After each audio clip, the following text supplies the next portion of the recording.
On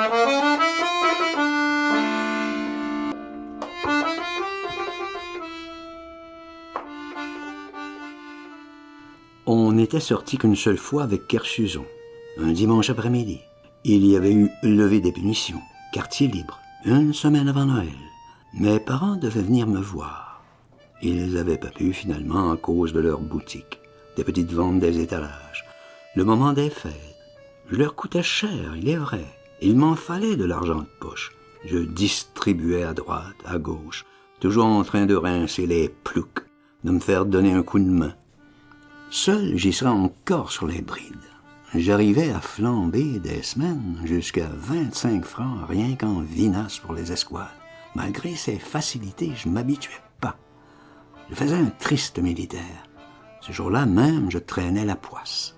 J'ai dû remonter 2 fois là-haut changer mes éperons.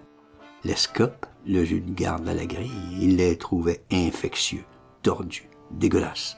Encore une fois, je suis remonté me chercher une autre dragonne. La mienne partait en filochage. Enfin, toutes les raisons de l'ordure pour me faire pivoter 4 fois. Il était 9 au régiment ce Lescope. Il venait de Vincennes en complément à l'autre unité de la brigade. Il était drôle à regarder, par exemple, avec son corset. Il faisait une fine taille, menu, en guêpe, comme Madame Lurban.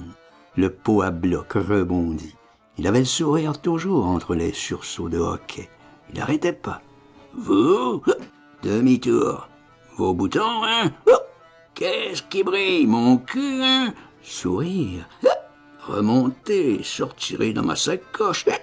Poil, mon garçon, fixe, cavalier, fixe. 1, 2, 1, 2. » Il causait comme ça, par morceaux. Jamais entièrement. On pouvait pas savoir au juste s'il voulait ou ne voulait pas qu'on franchisse la grille. Tous les hommes au corps de garde, ils se pilaient le fondement de nous voir cafouilleux. « Ça sort, la besogne, ça se démène.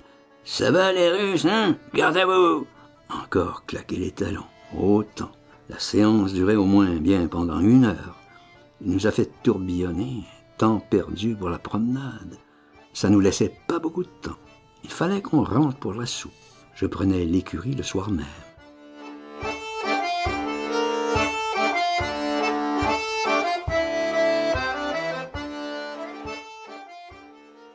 Une fois dehors, c'est pas commode de circuler avec un casque. Ça vous écorche à cause du poids. À chaque pas, le cimier tangue, surcharge, le front limé, découpé, la crinière tire. C'est qu'une tuerie sur la promenade. C'est beau peut-être, mais c'est l'engeance en voyant. Jamais un gradé vous loupe, il vous gaffe du bout du monde. Vous arrivez en catafalque, tout d'or ébloui panache, sabre-tache assorti, quincaille, discret comme une fête au Pérou. En plus, les plantons du dimanche, ceux de la tenue, c'étaient les pires enviandures, les plus bilieux de tous les cadres, les plus indurs et vendus. C'était leur vice. Terrifier l'homme, surprendre le grive au coin des rues, en incartade. À Romanche, ils se filaient en quart les plantons de la tenue dès les premières lueurs du jour. Ils croisaient tous les après-midi à travers chemins et troquets, jusqu'au moment du rappel, pavalant gants blancs et jugulaires avec 2 mastards, des consignés, des vrais, cavaliers première classe, prêts à murer les zigotos. Nous deux, avec le Kersuzon, on a d'abord fait la grande rue. On a rencontré 2 sous-offres, sur pas 300 mètres, et puis encore le fourrier Clam, planqué sous une voûte. Il attendait les plaisantins, les loustiques portés au scandale. J'avais, je crois, 10 francs en poche, l'argent d'un mandat. On a tâté le bobinard, les petits soins. Pas de veine, archi-comble, toutes les demoiselles en trafic. Nous voici encore dans la rue. Un autre margi croisait au large avec ses 2 plantons aux trousses. On s'est faufilé sur la gauche. C'était pas la peine d'insister. La ville était farcie de gradailles. Il y en avait sur tous les trottoirs. Il faisait pas froid, heureusement. Je dis à Kersuzon, marchons vite dans le parc, on ne sera pas emmerdés.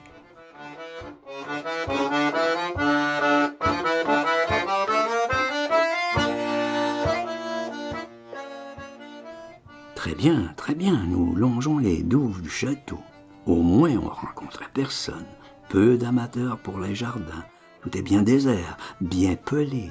Mais à l'espèce de confluent où les fossés forment un lac, nous apercevons un pêcheur. Nous nous approchons sans malice. Puisqu'on n'avait rien à faire, on le regarde jeter ses boulettes, appâter par-ci, par-là. Le petit bonhomme était drôle. Il était remuant, comme tout, pour un pêcheur à la ligne. Il n'arrêtait pas de trafiquer, de s'agiter d'une gaule à l'autre, de lancer des nids à hameçon. Ça va que je lui fais. Il sursaute. Ça ne va jamais, militaire, qu'il me répond comme ça, renfrogneux. Il n'avait pas l'air commode. Un bitos en toile, goudron à fond sur les yeux, une barbiche d'ébène. Il nous dévisageait, des sourcils en brosse, rebiffés, le regard en charbon vivace, comme un bicot, un sarrasin, tellement qu'il avait la peau sombre. On aurait dit un bicot. Tout affairé après les carpes, il nous a plus regardé du tout. Il trafiquait ses ustensiles, filait une ligne, amenait l'autre, chatouillait les bouches dansantes avec un roseau. Un extraordinaire pêcheur. Ça va toujours mal, militaire, qu'il ronchonnait de temps à autre. En arrière, un peu sur la berge, il se mijotait un peu de cuisine. Un réchaud, comme ça, en plein vent. Il allait, venait vers cette casserole. Les arbres tordus, tout nus, si maigres. Ça lui faisait un terrible décor. Il y en avait des arbres, désolé. Jamais j'en avais tant vu. Jamais j'aurais cru que le parc il pouvait tenir tant d'arbres morts. Le vent se levait glacial, ça en devenait épouvantable. Je l'ai dit à Kersuson. Allons-nous-en. Restez, restez, militaire. Il insistait. Il faut trinquer, militaire, un bon vin du parfait pêcheur. Je vais vous en faire 2 bols, 3 bols, 10 bols de mon anane. Ah, vous aurez jamais rien bu. Le froid vous saisit déjà. Vous allez mourir bientôt si vous continuez. Moi, je connais les mauvais sorts. Ce froid est mortel, croyez-moi. Allez, militaire, je régale. À notre parfaite santé. Voici le vin à la sauce. Il fait dans sa grosse casserole, il barbouillait du liquide. Pinard, le sang chaud, il annonçait, jubilant. 3 doigts de kirsch, j'ajoute. Un filet de rhum, un gobelet de curaçao. Je tourne, vin à la sauce. L'eau de vie ne me fera point défaut. Terrible oubli, je sers fumant. À notre santé, aux victoires de la cavalcade. Militaire vaillant, chargé le verre à la main. À la santé des cuirassiers.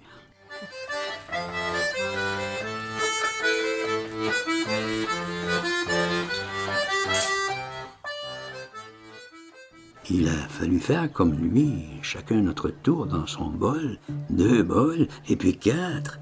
C'était une idée. On est reparti vers la grande grille, bien heureux tous les deux. On ne le voyait plus, le petit pêcheur, le petit pruneau phénomène. Il était plus au bord de l'eau. Il nous est apparu encore tout à fait au bout d'une allée. Il se trissait, boulait, de plus en plus minuscule, loin du château de pierre qui était si gros, si lourd, si fier avec ses 4 tourelles. Il s'est mis à chahuter, à danser comme cabri. J'en voyais 2, 3 de châteaux, 18 tourelles, 36 rêves tournoyants. C'était magnifique, magique. On avançait malmené par un tangage des plus joyeux. Je l'ai dit à Kersuson. T'es sous, mon fils, tu me feras 8 jours. Enfin, on est rentré quand même, on a raconté à tout le monde. Ils en revenaient pas qu'on pouvait trouver dans le parc des civils si extraordinaire, qui régalait largement. On leur a fait sentir l'odeur.